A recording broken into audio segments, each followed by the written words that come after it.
Hello guys, আজকে আমি আমার বউকে একটা সারপ্রাইজ দিব। এই যে সারপ্রাইজটা এখানে রেডি। এটা এখন সিমেন্টের একটা বক্সের মধ্যে তুলে রাখছি, আর এর মধ্যে একটা সারপ্রাইজ আছে আসলেই। এখন তারা বাসায় আছে, আমি তাদেরকে ফোন দিয়ে বলবো আসলে আমরা পার্কে যাব। পার্কে যাওয়ার কথা বলে ওখানে যে সারপ্রাইজ দিব। সো চলো গাইস, আমরা ওকে ফোন দিই। হ্যালো, কি করো? শোনো, এক কাজ করো, আয়নিক রেডি করে নিয়ে তুমি রেডি হয়ে চলে আসো বাইরে। আমরা আজকে শখের পল্লী পার্কে যাব, ওখানে যে একটু ভিডিও করবো, ব্লগ বানাবো।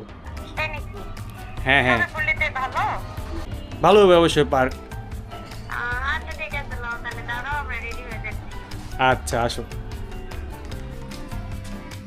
আসতেছে গাইজ ওরা।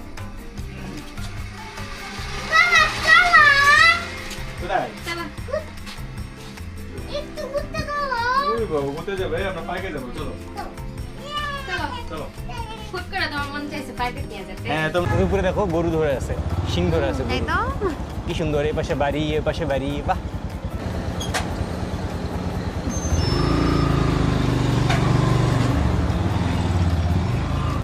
এই সকালে আসছিলাম, তিমির কি সুন্দর পানি হচ্ছিল, পানি ঝর্ণা ছিল। আসলে ভিডিও করা আছে আমার কাছে, ওটা আপনাদের জন্য দেখাই দেবো নি ভিউয়ার্স। এই যে এখানে কি সুন্দর ইগল আছে, তাই না? বাঘের মুখের ভিতর দিয়ে আমার বক্স বাজতেছে ওখানে।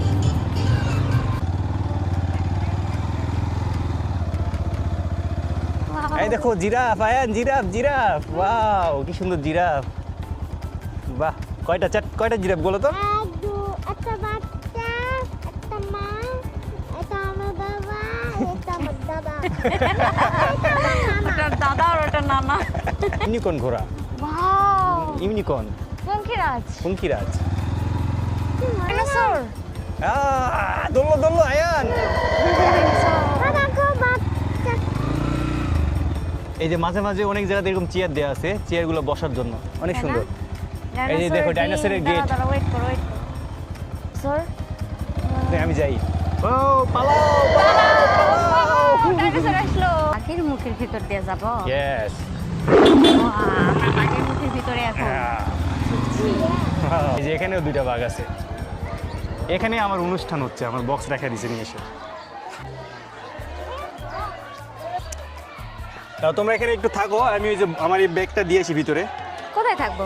এখানে দাঁড়াও, আইনের কাছে চাবিটা খুলে নাও গাড়ি থেকে।